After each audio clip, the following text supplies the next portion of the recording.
This episode originally aired on November 12th, 2021 on the Unethical Podcast Patreon. Go check that out.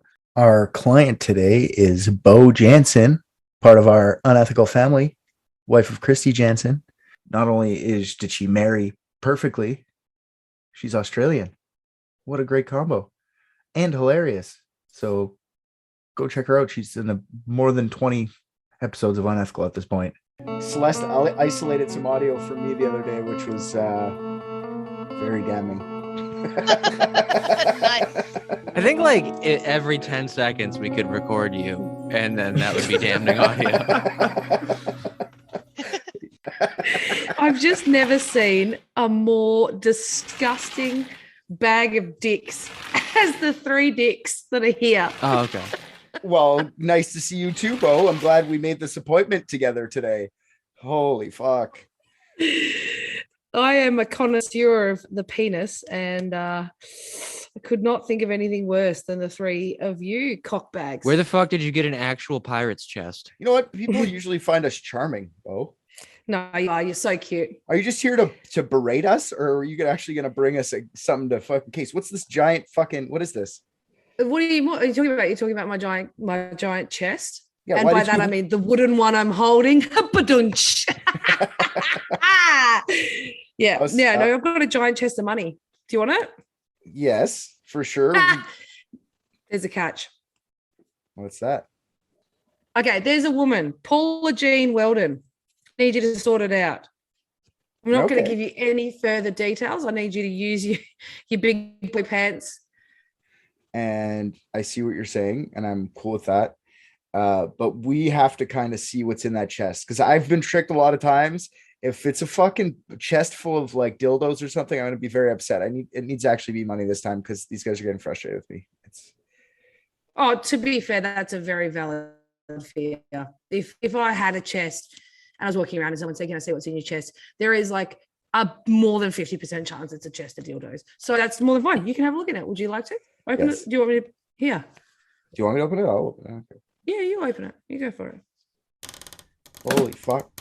There's gems. There's gems in here. Yep. There is semi-precious gems in there. Holy fuck. Is that bars of platinum? No, it's titanium. Oh, just to weigh it down. I see. Okay, we can do that. All right, boys.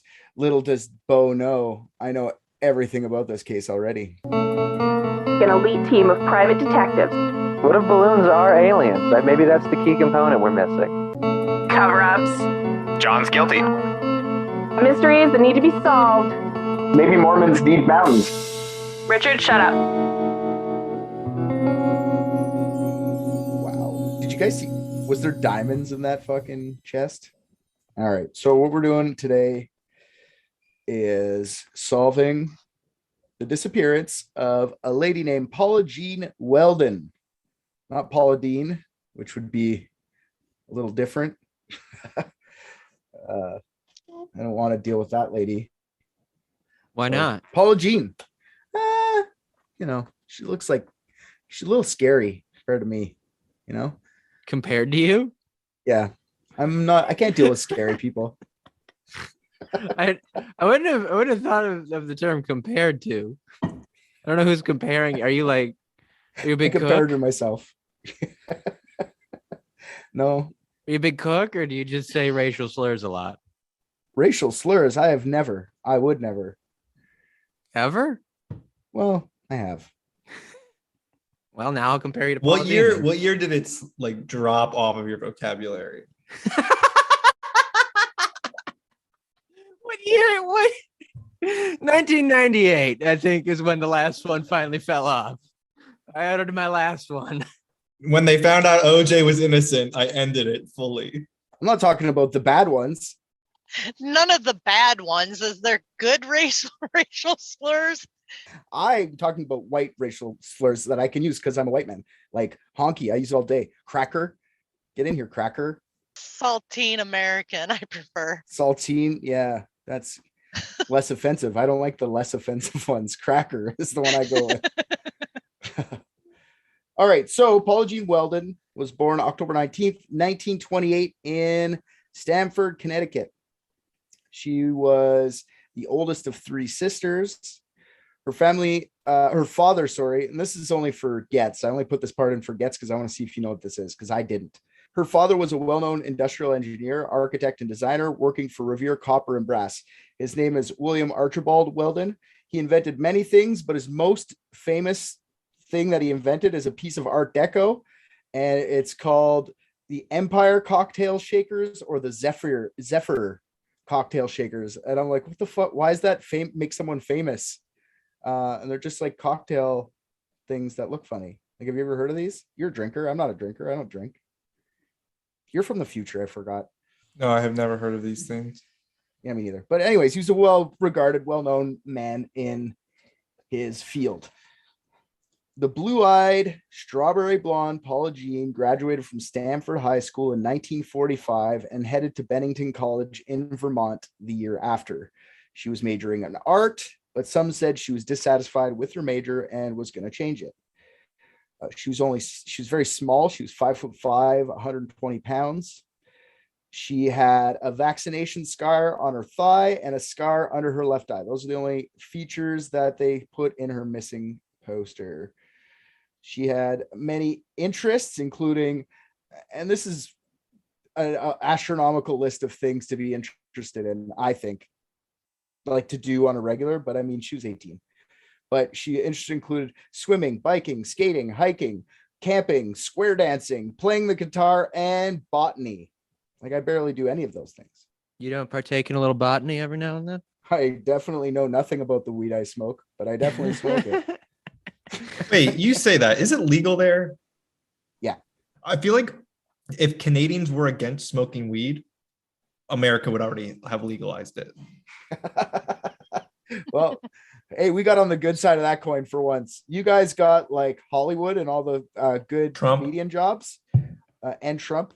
We got legal weed. So, Well, thank God we got Trump. thank good God. 2024, baby. Trump.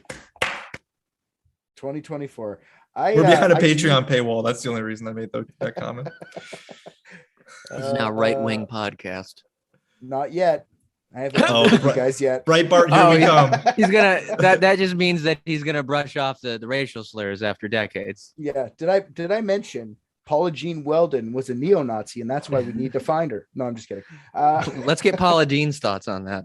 Yeah. I like her. Anyways, at Bennington, she worked in the dining hall. Paula Jean worked in the dining hall and stayed in the dorms there called Dewey Hall, which I find fun. Dewey Hall.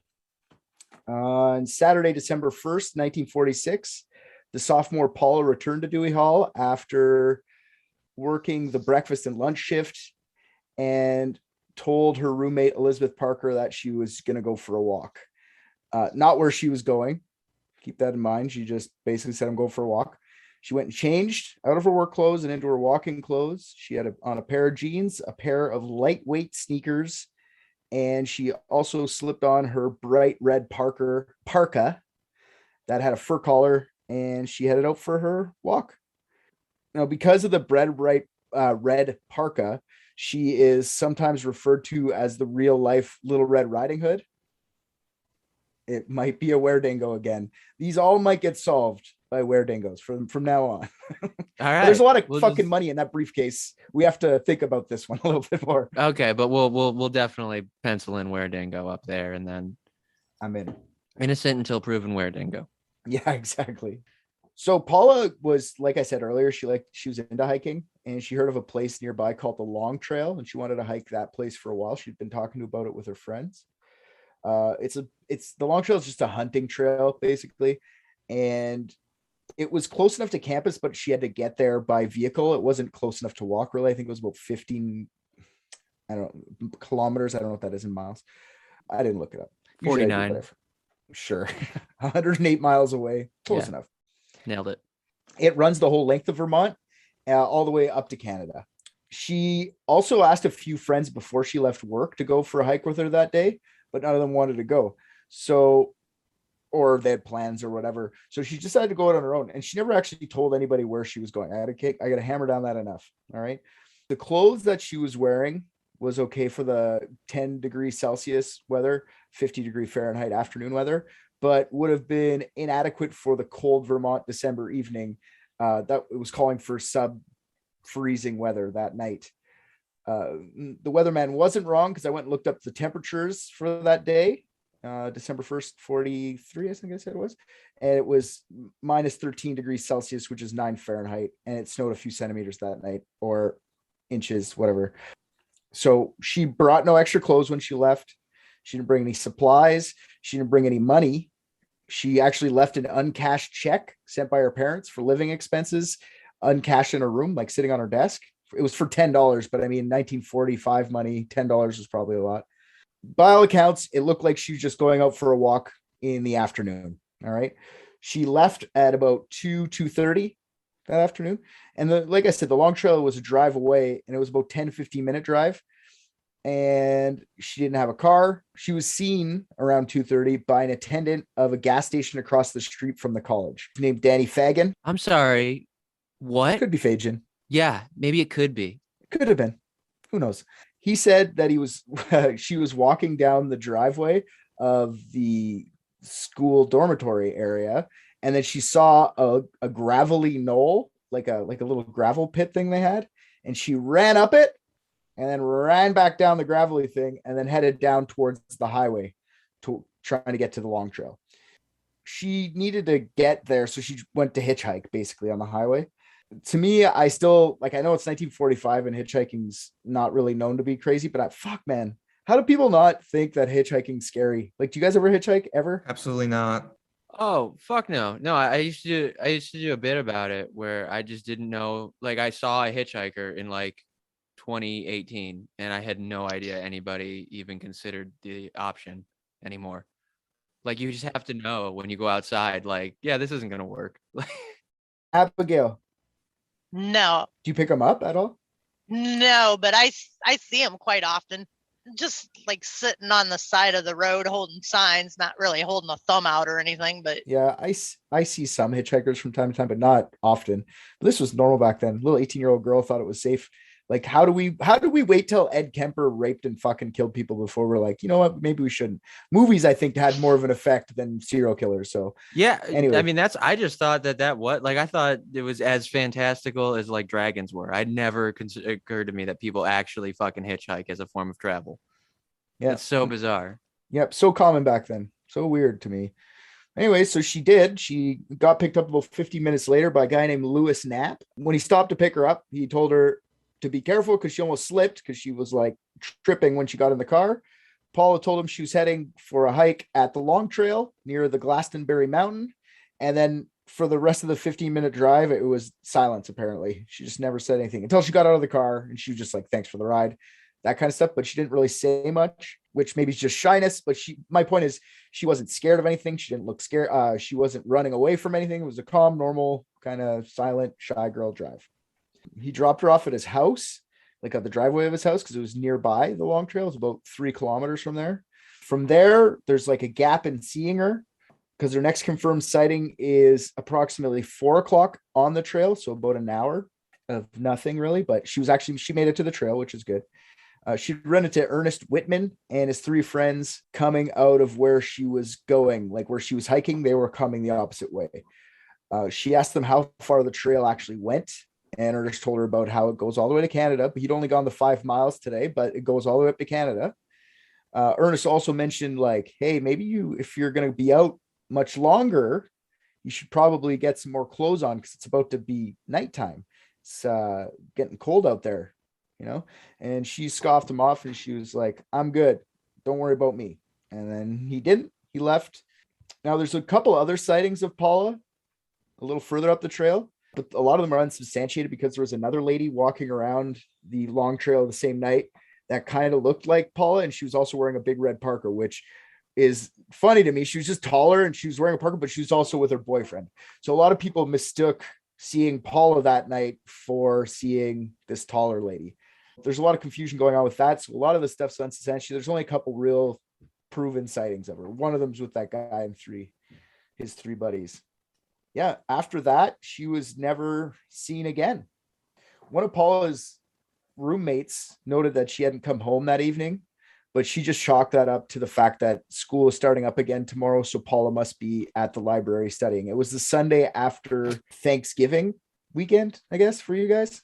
Most people were just getting back from their break, from the break. So maybe she thought she thought, hey, maybe she's got some studying to catch up with. It's been the holidays. I don't know. That's what her thoughts were. That sounds like an answer you'd give somebody who just asked you, why didn't you tell anybody she didn't come back? Yeah. It's true, actually. I thought she was at the library, or I thought she was, I don't know, at the library. What do you want from me? I thought she just came back home from being home. Her parents dropped her off with all of her suitcases right at the library. She was one of the few that didn't go home. Oh, actually, really? Paula Jean. So yeah, it was still the holidays, but she didn't actually go home. We'll get into that a bit later. Well, that's sad. The next morning, when there was still no sign of Paula, one of her other roommates notified the authorities that she was gone. At that time, when you were living in Dewey House, if you were out past 11 o'clock at night, you had to sign yourself out. And then when you came back, you had to check in with the security officer, like at the door. I guess they had a security guard. None of those things were done. Immediately after that, the college president, Lewis Webster Jones, called Paula Jean's family to see if maybe anyone had seen her at home, because she hadn't gone home. Like I said, she actually stayed for the week.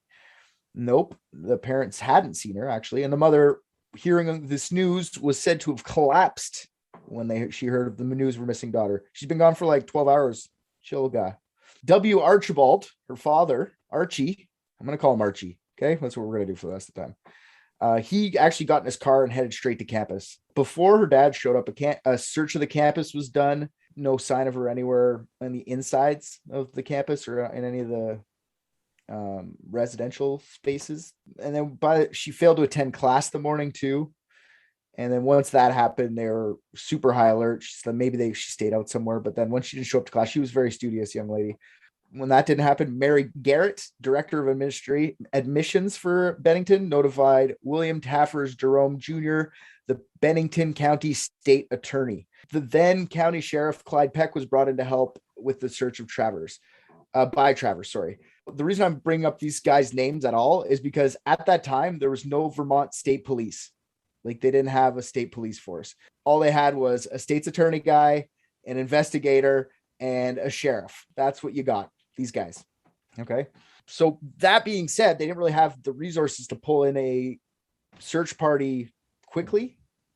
And also, coupled with that, people just thought she went for a walk. All they had so far for information is she's out for a walk. They did get a tip early from a cabbie. He said that he picked up a young college student and dropped her off at the bus station around 2:30 on the day of her disappearance. He couldn't positively identify her as Paula. What year is it again? 1945. What I thought. Yeah. Yeah. So he was like holding up like a painting. Yeah, exactly. Just like a giant like wall-sized painting. Like, have you seen this? Yeah, I don't think it's such a small place that I think the cabbie would have remembered. If it was really her, I think they would have gotten by the end of it. But problem is, the tip came like a day after her disappearance anyway. So even if they did, it was her, they wouldn't have been able to figure out what fucking bus she was on. There's no debit tracking where you're using your money. It was just cash. It would have been cash, but she didn't bring cash. So the father actually arrived later that day, the first day, and he started organizing searches right away. He actually went to the school. He got classes canceled for that day, suspended for the day. So all the college people could actually help out. The sheriff was actually out going to there's a college, Williams College is like close by, and they sent about 25 volunteers to come look as well. They also rounded up a couple people from Bennington. So they had about 100 people out in the afternoon, the day after, this next day, but in the afternoon. So it was like 12 hours after she was reported. And then they start looking. They actually start going around. Actually, they got a plane that first day too, which I found was cool. They have search planes in 1945. Wow, this must have been a very white girl. She's very, very white, very pretty, very white, very pretty. Yeah, it's a lot of resources for the 40s. For sure. And right after the war, I'm sure everyone was like, I don't feel like it. I just searched for Frank on the battlefield. This isn't even the half of it yet. This is like the minor search. Don't wait until it gets crazy. The first area they went to check was a place called Everett Cave, which was on a nearby mountain. Paula said she wanted to go up there to some friends earlier that week. It's not even on the long trail. It's like on a different mountain, on Mount Anthony, with a local farmer, Henry Steele. I just put his name because it's awesome. He brought them up to the mountain, like a 20 or 25 of these 100 people, and nothing. They didn't find anything. They also started searching around the campus and the grounds around the campus. That's the rest of the people. Nothing, because they only thought she was going for a walk. They didn't know she actually thumbed it out of there somewhere. Everyone started getting a little bit frustrated, like all the college students that knew Paula, they were all getting a little frustrated with the shitty fucking search efforts, really, because it was so unprofessional, and the dad was taking charge over the cops and everything. Everyone just started getting mad about the whole thing. And then the school president started to notice how pissed the kids were, and he started to get pissed too. So the next day, the dad decides to get a bunch of flyers printed. He starts sending them around that way. Taxis and bus drivers, that's when they got that taxi thing. Canadian Border Patrol, because it's not that far from Canada. That's when they found out about Ernie Whitman after they put out the flyers, and after the dad was pissed and said, I'll do it. That's when that Ernie Whitman guy told them about how they had seen her on the long trail. So now they're like, okay, we have a place to search. We know where she was. And Archie and his buddies went out like at 6 a.m. to go check it out with flashlights before it was bright outside. He went to like where the camp was on the long trail. Also nothing. Paul was last sighted by a group of hikers near a hunt camp near the long trail called Hunter's Rest, which when checked came up empty. So Archie and his friends searched for about 30 miles, I believe it was, something like that. And then they were like, you know what? She had little shoes on in this fucking snowstorm. She would never have gone this far. So they turned back. All this time during the day, people are like, why don't you talk to the clairvoyant? There's a clairvoyant in this town over. We'll get her. She'll find her. She's really good all day long. So Archie finally cracks day 2. He's like, you know what? Let's get a clairvoyant. I'm going to the psychic. Yeah, I'm going to the psychic. So he gets a psychic. Her name is Claire Jepson. He went and picked her up and everything. She's in a nearby town. Hold up one moment. Yeah. Her name is, she's Claire the Clairvoyant. Yeah. I God bet damn. you Jepson is like Chinese for voyant. Really? I'm curious where you studied Mandarin. I never did. I make it up. Really? All right. Wow. I use hyperbole to get my point across. Yeah, so he goes and he picks up this fucking clairvoyant because everyone convinced him. Was she hitchhiking? Yeah, probably. She doesn't need to hitchhike. She knows when you're coming. She Oh, just walks out. She just walks out. You're there. She told him, oh, yes, I found your daughter. I can see her. She's under a covered bridge. Let's go find the covered bridge. And everyone was like, I know where there's a covered bridge. And they went there. And guess what, guys? Didn't find her. Shocker. Fucking shocker. that's crazy. Yeah. So December 4th now, they had a bunch of new leads because of all the annoyances that the dad was doing. But now since they put out the flyers, they got a bunch of leads. Now they collected more people. They collected students, professors, Boy Scouts was on the list. So weird. Imagine being like, hey, kids, you want to earn your finding a dead body badge? Come on out with us tonight. That would look so sick sewn into a sash. Oh yeah, it'd be fucking. I'd ask if they have like a finding a dead body woggle I could just wear around my neck the whole time. Yeah. So they had 30 locals. They had all these Boy Scouts, the professor, students. They had the plane still was going. And now they started focusing their efforts a little bit more. But this is 2 days in. So they followed the Highway 3A where she hitchhiked because they had heard the tip about the hitchhiking at this point as well. They continued on the woods. Some people stayed around the woods around campus because they were like, it's probably just there, right? So that's fun. And then by the evening time on the December 4th, the college president Jones issued a statement that the authorities suspect foul play and suspected that Paula's body must be concealed somewhere. Rather than admit fault that they just can't find it. Yeah, they went right to panicking everyone. Surely it's concealed. It was a murder. That's what I thought too. First thing, I'm like, Jesus Christ, you're just gonna panic people. Why not just say, I don't know where she is. If you can help find her, come on, we'll do it again tomorrow. But no, they went balls deep and said, someone's been murdered. A moida. So, okay. So that was December 4th evening. Now we're on December 5th. Like I said, Archie's a well-known engineer. He actually works in New York City now, or New York and not New York City. And he decided, you know what? I know some people. I'm going to call in some favors. So he got 120 state police from New York and Connecticut to come to Vermont and assist with the search efforts. Who is this man? Yeah, exactly. He fucking made a shaker. Like he made like a cocktail thing. Like why is this guy famous? Why does he have favors? I don't get it, but he did. People love drinking. It's true. People, and especially in 1945. The cops are like, hey, here, Archie's daughter's missing. God damn it. How can we help?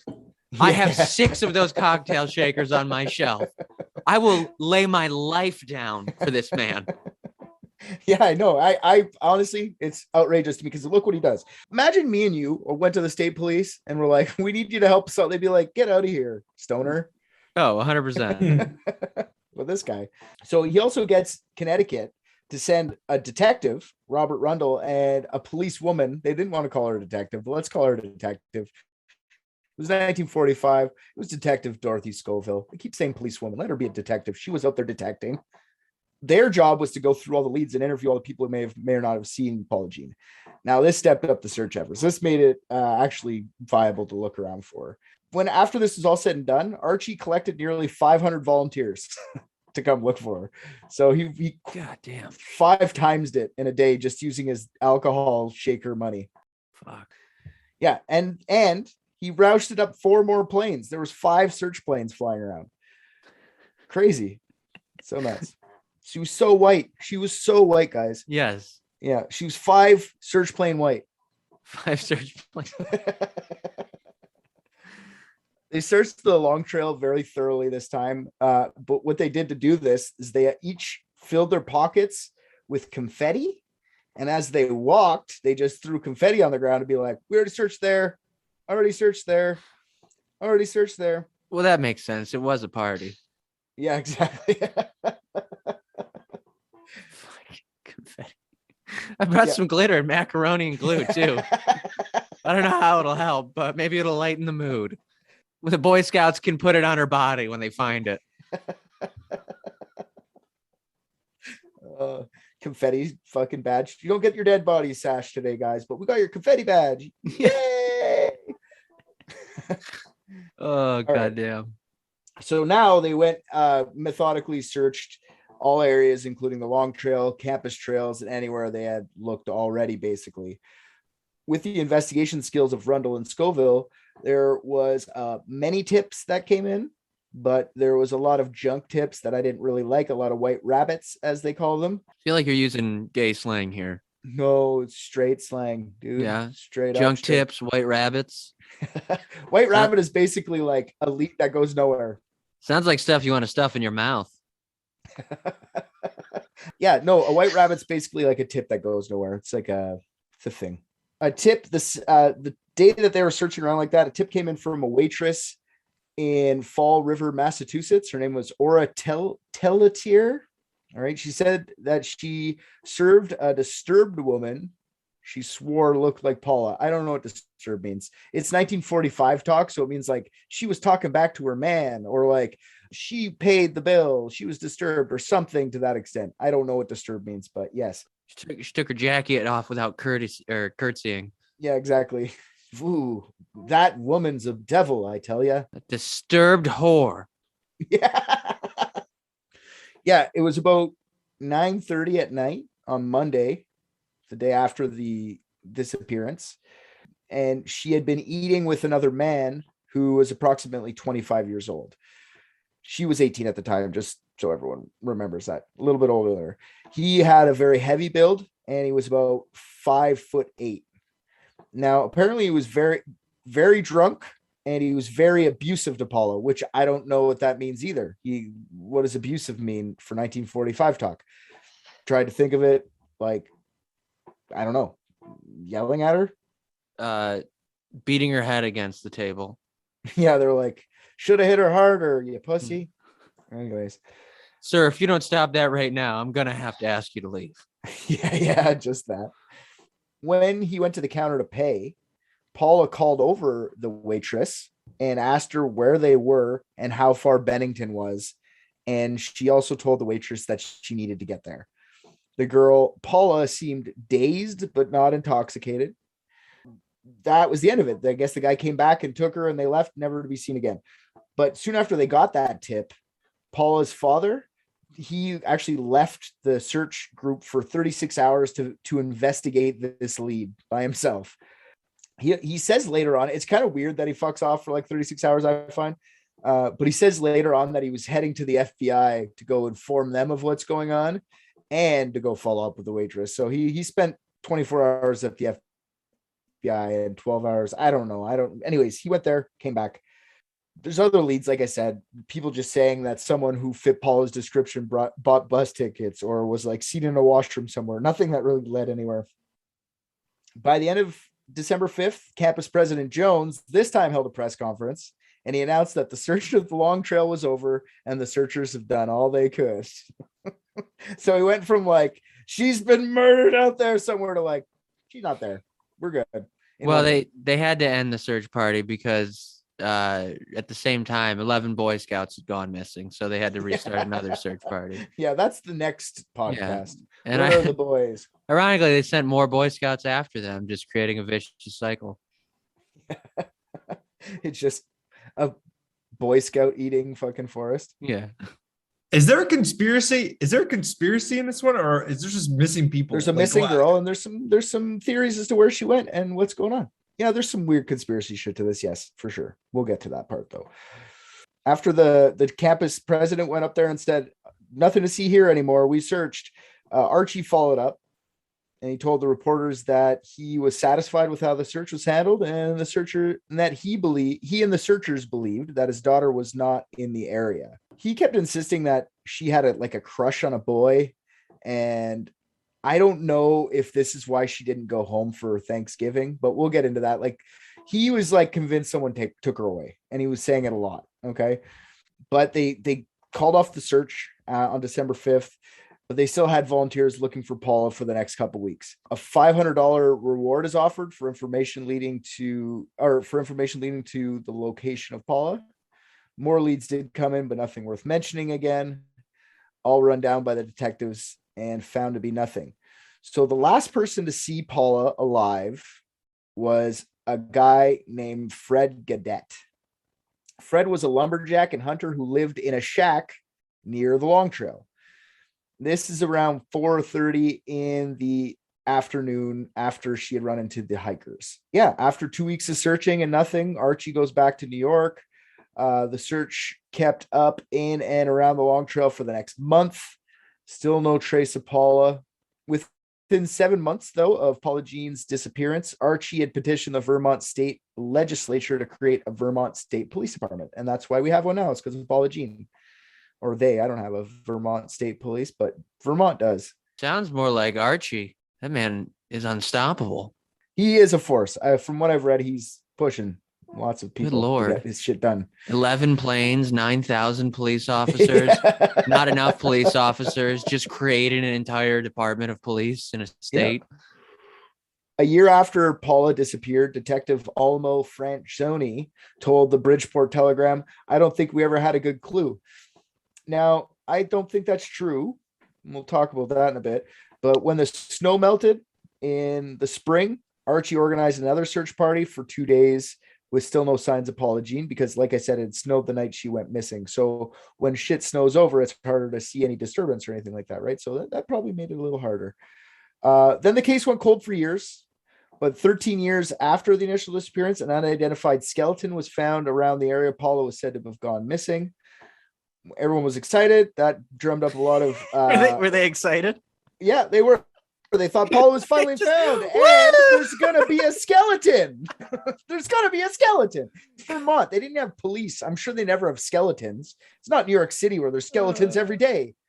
Big City has skeletons every day. We have no skeleton. Do you think New York City is a Halloween town? All skeletons. As soon as people walk through their door, they rip off their clothes. Yeah. But yeah, the bones dated back too far to be Paula's. So everyone was disappointed.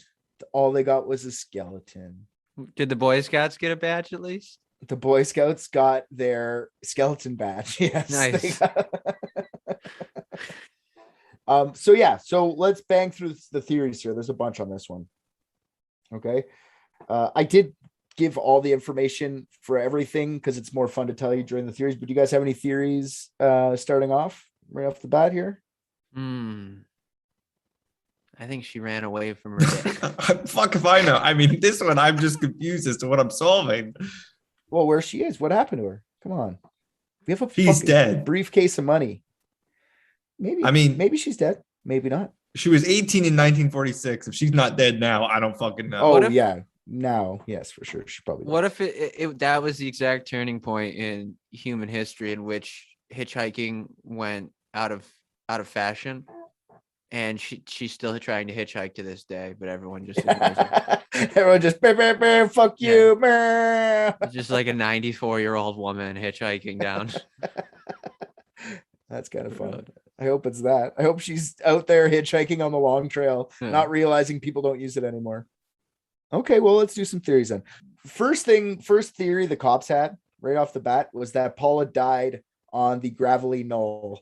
You remember when she climbed up? What type of creature is a gravelly knoll? I'm familiar with trolls, but not a knoll. I think it's the kind that attacked JFK. Oh, is that what killed JFK? Yeah, the grassy knoll killed JFK. Okay, is that like a goblin, or is it similar to like a? It's like an embankment. I'm not familiar with that type of creature. You ever see his brother Robert? Kind of looks like that. Really? Robert Kennedy? Yeah. No, I haven't. Now I'm picturing I don't know, like a little. Yeah, like... it was post plane crash. Oh, okay, all right. So sort of like a zombie. Yeah. Well, that explains why I went after his brains then. Everything's falling into place here. We're solving crimes we didn't even know we wanted to solve today. Yeah. Robert Kennedy off the list.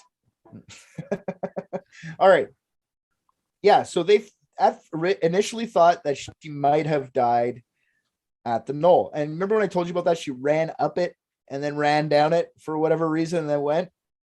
It's very childlike. It made me think of a child, but being 18 is a weird time in your life. It's when you're like finally an adult or like close enough to it, you know, but you're still like fucking got your foot in the childhood thing. So I feel like she just did that every day. She would see that hill and be like, I can climb the hill, and then run up and then run down, right? People thought off the bat that maybe since they saw her do it on the way out, when she returned from the long trail, she did it on the way back. But this time on the way up, the gravel let loose and buried her, which I work in a mine. I can tell you right now, a pile of gravel can kill you pretty fucking fast if it falls on you. All right.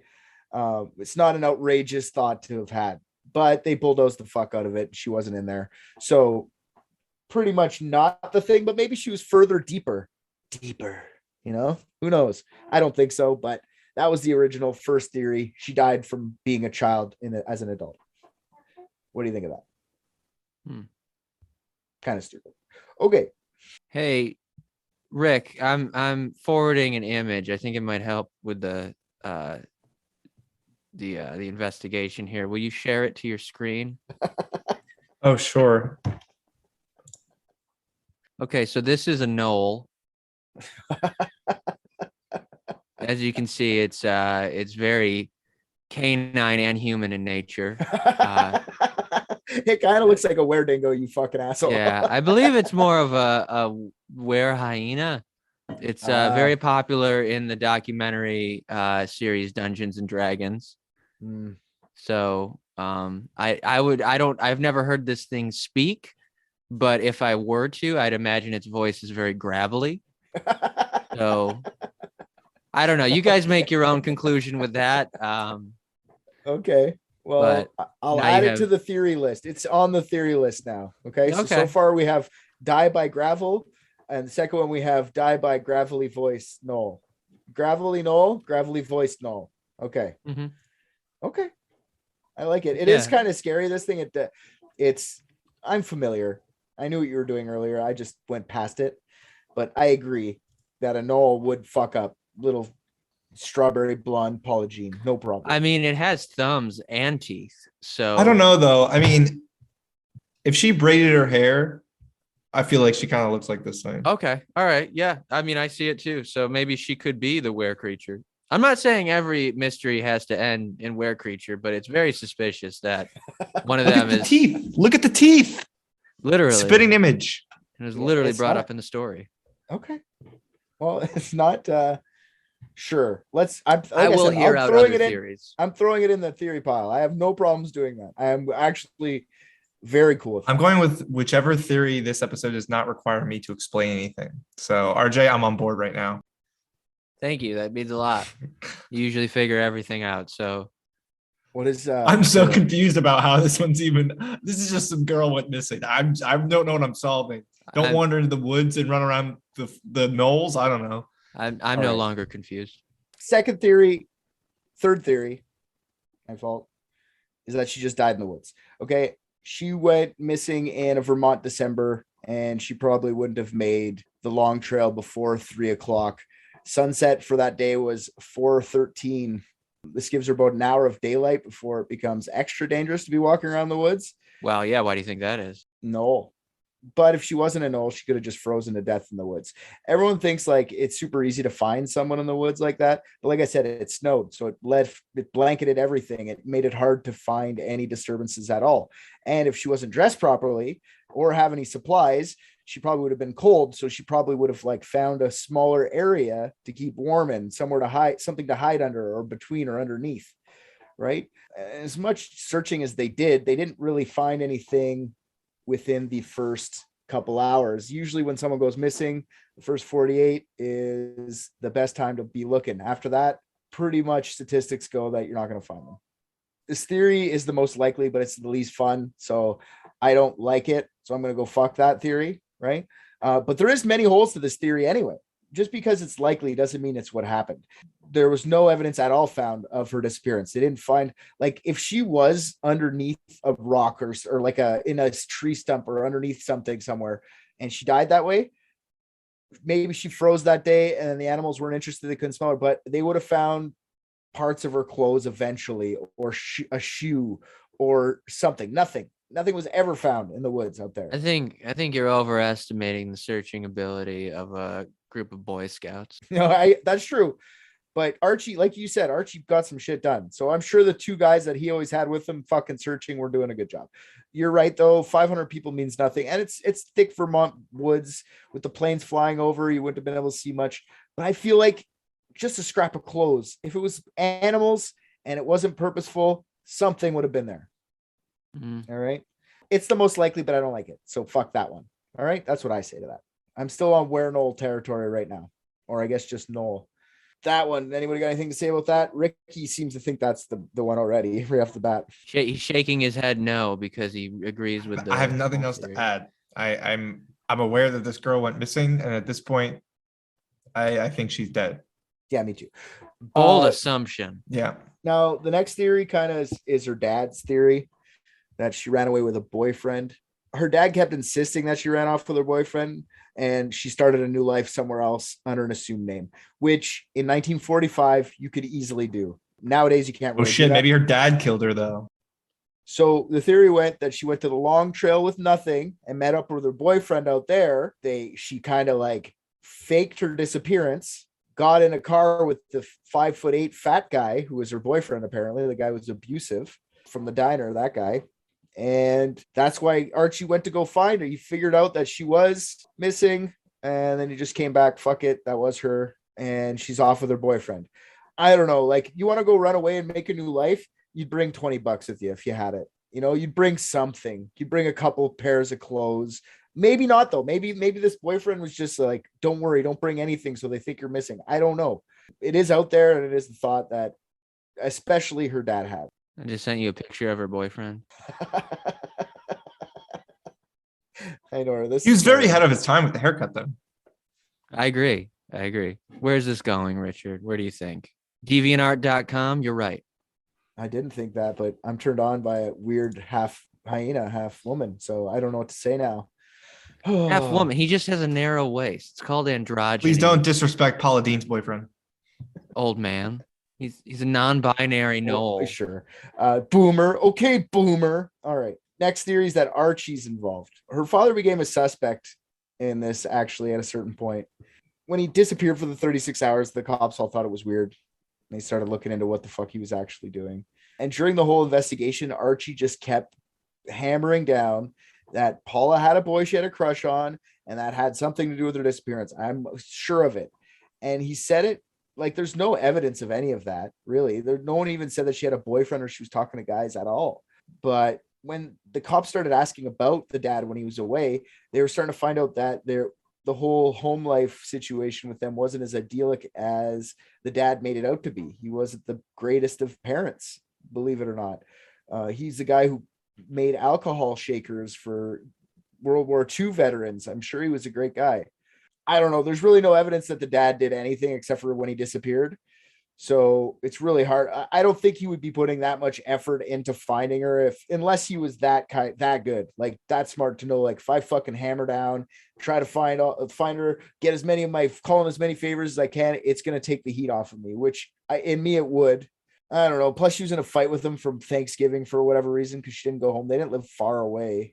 Maybe it was a black guy. Maybe she was dating a black guy and he fucking killed her, and I wrote that down because it's 1945. Who the fuck knows? Wow. Racism existed in 1945. Don't pretend it didn't. No, but you're the one saying that no. I just want to speak for Private Dicks when I say racism still exists today. Oh, for sure. 100%. But people would Don't be bum people out with that news. Oh, I'm sorry. If you're on this Racism Patreon, you don't know that. So just disregard. That'll get cut. You're good. So next theory is the huntsman lumberjack, Fred Burdett. I didn't really say much about him. I did say that he saw her, but here's what he says. He claims to be the last person to see Paula Jean. He was the first suspect that they ever had, and he's been a suspect multiple times throughout the investigation. Now, over the first decade of her disappearance, Fred's story as to what he saw in the woods that night changed multiple times. At first, he saw her on the trail, heard a scream, and stayed in his house all night and did nothing with his girlfriend. The second story is he heard a scream when he was fighting with his girlfriend, and he stormed off after he heard the scream to let his girlfriend calm down. Another version, he hears a scream and he gets in his pickup and he just drives towards the scream.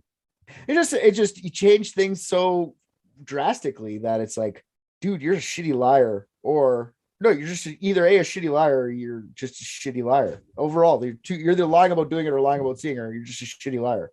These conflicting statements made him a suspect in 1946. He was a suspect again in 1955 as he started to brag to the locals that he knew within 100 feet where Paula's body was buried. He bragged to the police that he'd killed her. And then once they went and searched where he said the body was, they found that there was jack shit at all anywhere. And then when they got back to the station, and this is 1954, or 55, this is like 10 years after it happened.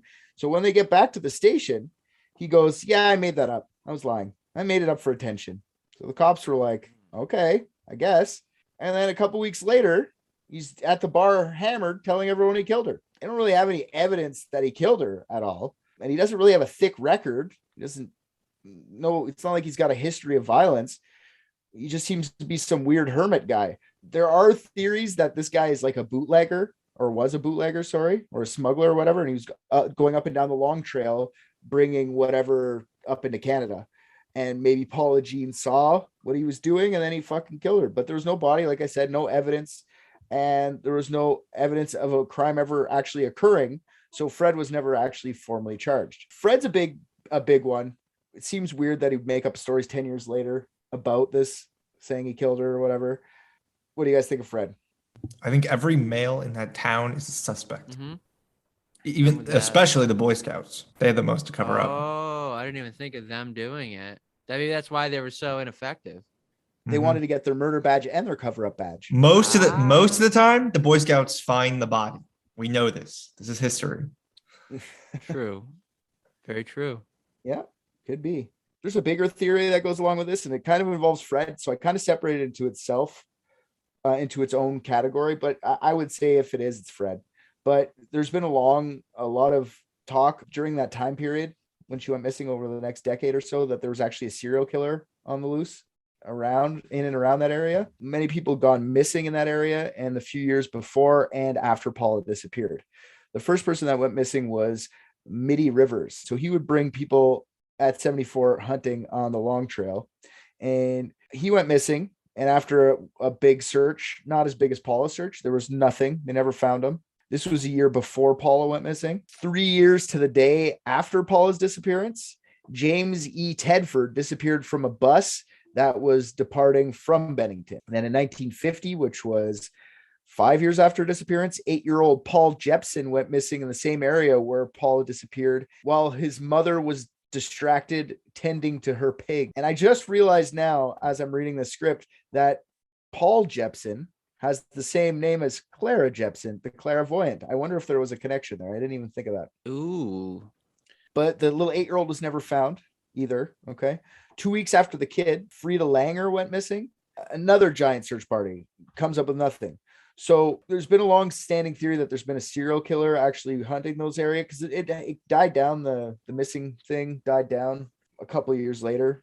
They had the serial killer thing's cool. It's like a fun theory to think, and it could very well be. All right. But there's a couple of problems. Serial killers have patterns that a lot of them follow. And a lot of it, most times with serial killers, they'll kill within their race, which, okay, fair. Maybe they're all white people. So maybe. Is that a real thing? Serial killers kill within the race? Yeah, for sure. Seriously? Yeah. Fuck. I don't know shit, clearly. Are you surprised that they're that hateful, that they're racists? No, they kill. They're not racist. Did you think better of serial killers?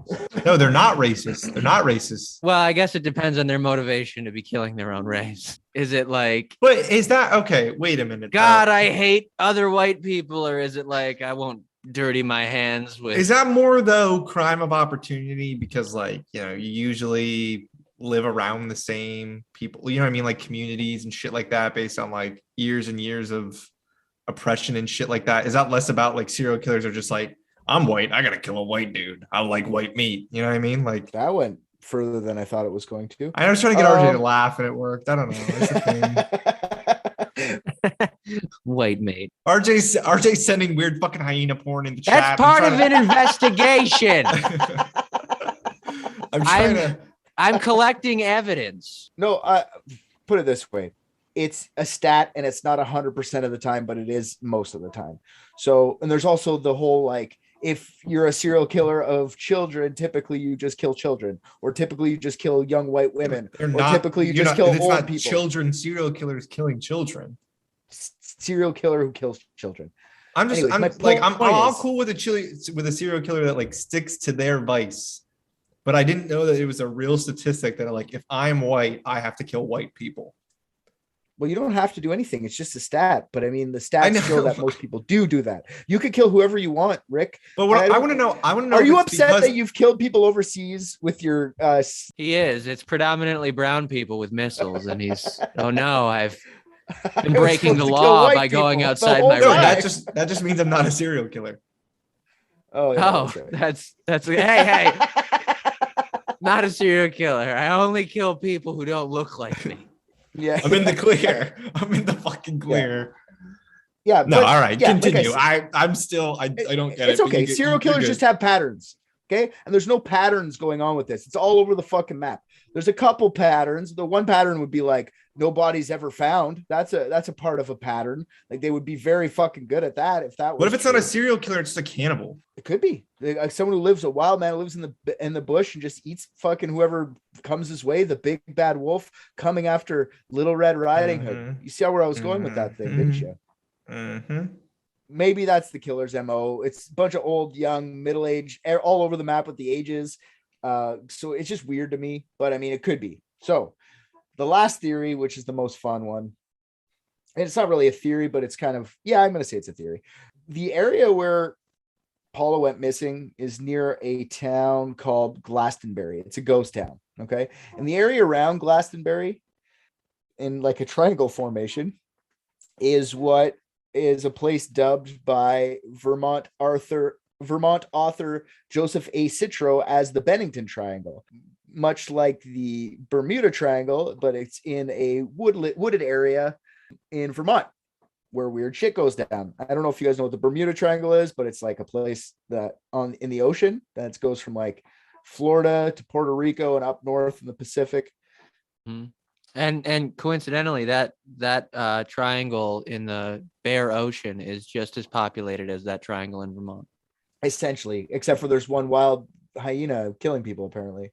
Gnoll, sir. Gnoll, sorry. It's a gnoll. In Glastonbury, or around Glastonbury, all those 5 people went missing, but there's also a lot of bizarre sightings out there. Those, like I said, the missing people from the serial killer, they all went missing around the same time of year and around the same time of day. So 3 to 4 p.m. and it was always in October, November, December, all those 3 months. Now, I know those are the coldest months. Well, the starting of winter and stuff like that, people start getting, so maybe, but you figure if most people would go missing throughout the year, not just concentrated in the last one point in the year, right? And I heard that's one kind of funky thing about those missing people that is kind of serial killer pattern, but it's also kind of paranormal, if I might say. Also, there's a lot of talk about this Bennington Triangle being a feeding point for some sort of cryptid that lives in the bush. No. But they also said it was Bigfoot, which I don't condone because Bigfoot's peaceful. But Gnoll. All right, this is starting to sound a lot more like a theory. Oh, now it is? Can't just fucking take me at my word. I see how it is. I've been solving these left, right, and center, motherfucker.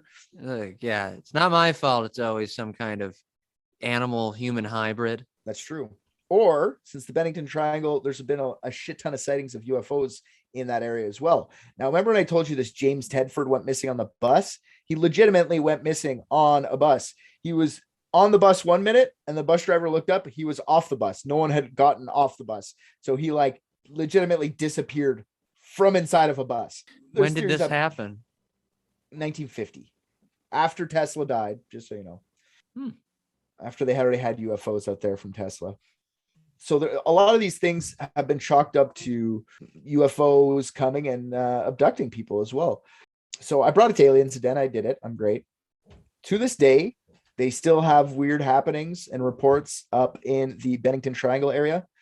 Now, I've heard something that's happening up there. Terrifying voices on dead air radio.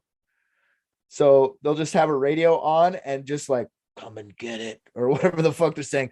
I like human meat, or whatever the fuck they're saying in it. That's scary. Again, not scary, just very gay. Very gay? Yeah. You tend to drift that way for some reason. Oh, okay. Like I told you, I want to hammer some dicks down this throat. I'm cool with it. Like spooky things, like come and get it. I want meat. Put it in my ass, daddy. The scariest phrases. Oh, those aren't scary. You made it not scary. You made it sexy. I was trying to make it scary. Aw, now I'm all sexy and I'm not scared of him. Ooh, fill me with hot man butter. Come in my mouth. All right. There's also been lots of reportings of seeing mysterious figures in the night, humanoid figures. So Gnoll shape, perhaps. And there's also been actually a couple plane crashes because they can't explain what's going on with their equipment when it happens. The Bennington Triangle is part of this theory. Paula Jean got sucked into the paranormal activity within the triangle. So those are all the theories on this. Or based on my photo I sent, maybe she sucked her way into it. Okay, I'm hot, man. So what do you guys think is most probable? UFO. The dad probably killed her because it sounds like he was pushing a little bit too hard for running away when it makes no sense that she ran away because she took nothing with her. And then he overcompensated. Yeah. So we're going with Archie. I like it. I like Archie as a suspect, and I like the theory that he did it because in reality, you're right. This is a pretty benign case overall, but she never was found or no evidence was ever found. So that's interesting. That doesn't happen often. But what did stand out to me while I was researching this was that disappearing for 36 hours. That doesn't make sense to me. Why are you going to run down tips in a little fucking diner in Vermont, like a little bit further up the road? It doesn't make sense to me. And you went to talk to the FBI. Okay. So I do like Archie as a suspect, and he went through his life like that. Unfortunately, I tried to look up more of Archie and where he moved on to beyond whatever, but it really his claim to fame is those fucking alcohol shaker things, the cocktail shakers, and his kids. There's nothing really about his kids, his other three girls anywhere. Unfortunately, I don't know how hard the cops looked at Archie, or if he called in favors to get them to not look at him because he seemed like that kind of guy. I don't fucking know. It was 1945. Pretty corrupt time. It's still corrupt now, don't get me wrong, but you can't get away with it as easily. There's too many cell phones. I like Archie. I really do. As a realistic, RJ is gonna go straight with fucking Gnoll, but let's hear it. Well, yeah. I mean, what do you think, you're gonna sway me with that very coherent point? Come on. Yeah. I'm happy for Archie to take the fall though, so that people stop coming after what I think are very beautiful creatures. And I happen to share that opinion with a certain drawing of a woman in a certain picture. What? Okay. Can you say all that again? I was just saying they're beautiful creatures, like in the way that they're innocent. They're animals, let's not come after them. And apparently they're also beautiful to other people in other ways because they draw them in very steamy positions. What website was that again? So people can go search. I love that you're associating yourself with the that nameless and the was- faceless people on DeviantArt. I love that. It's usually DeviantArt. I found that one on a little indie site called google.com. Oh yeah, never heard of that one. Yeah. Weird. Must be a good upstart. Also, I want to kind of touch on okay, let's eliminate all the ones. Gnoll for sure, Dad for sure. I think serial killer is a little out of the question. I think the Bennington Triangle is outrageous for sure. Her dying under the gravel is outrageous. But I also think she might have just died in the fucking bush. Like I think that could be part of. I think she just could have just gotten turned around the nighttime, too cold, hit under some rocks or whatever, and then. The dad kind of makes more sense because of the fucking no evidence ever found, like no clothes or anything. So he could have disposed of it really well. I don't know. I'm going to go. Are we consensusing this with like Archie did it, but Archie could potentially be a Gnoll? Is that how we're going to pull this together? I don't expect you guys to get on my level of thinking. It's okay. You can go with whatever you want, but I'll know in my heart what the real truth is.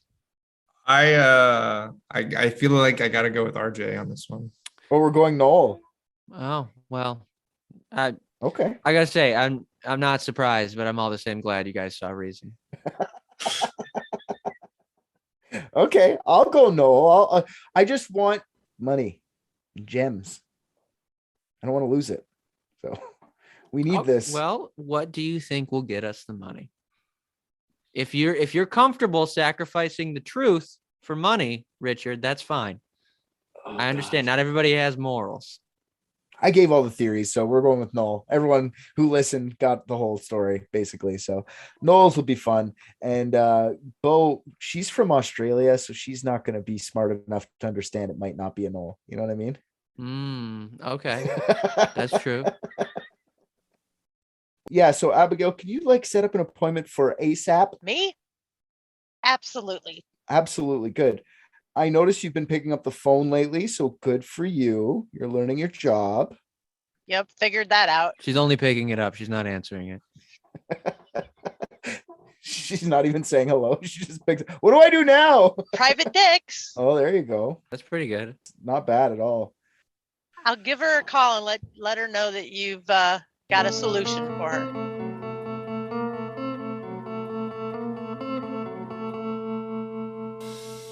We figured it out, Beau. We did. Really? And it didn't take us long. And I think what we all landed on was that it is a gravelly Gnoll. The gravelly voiced Gnoll. All checks out. Yeah, it's almost like a were-dingo like you guys have over on your side of the world. Look, that all checks out to me. I don't think that there's any other more plausible situation. I'm very proud of what you good-looking roosters did. Seriously? Yeah, you can have this case. Unless you're not supposed to, then I'll run away with it. Oh, no. We could definitely use it. Holy shit, is that real? Abigail, you're looking at that too much. You're going to have to put this in the bank for us. Where the fuck did you get an actual pirate's chest?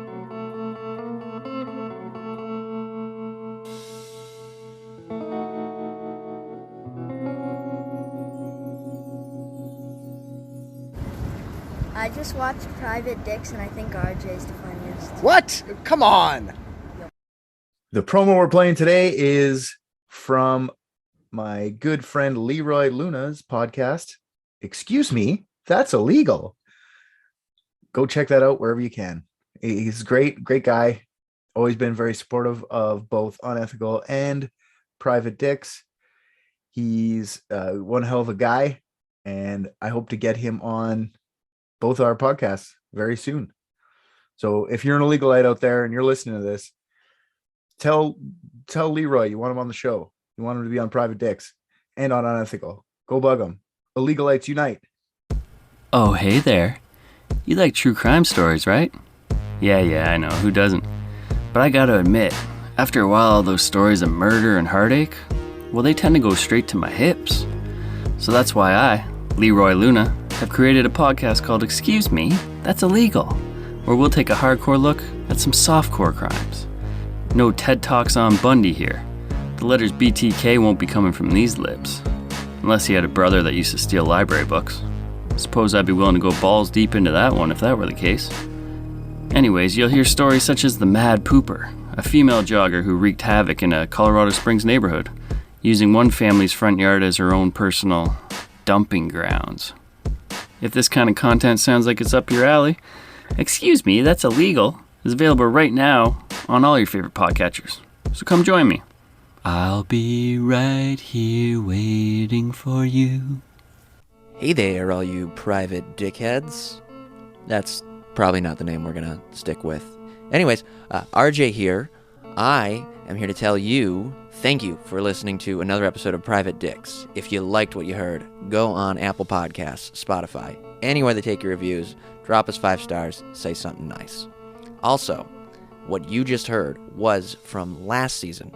If you want current episodes as they're dropped, head on over to patreon.com and search up Unethical Podcast. That's our mother podcast. I was not aware Private Dicks was a spinoff. I'm going to renegotiate my contract. On Patreon is a full 16-episode season, more of Private Dicks, uncut videos of each episode, and many more things are getting added all the time. You can also find all of Unethical's content on there, so go listen to that. And if you're already a patron, fuck yeah, dude. You're the best.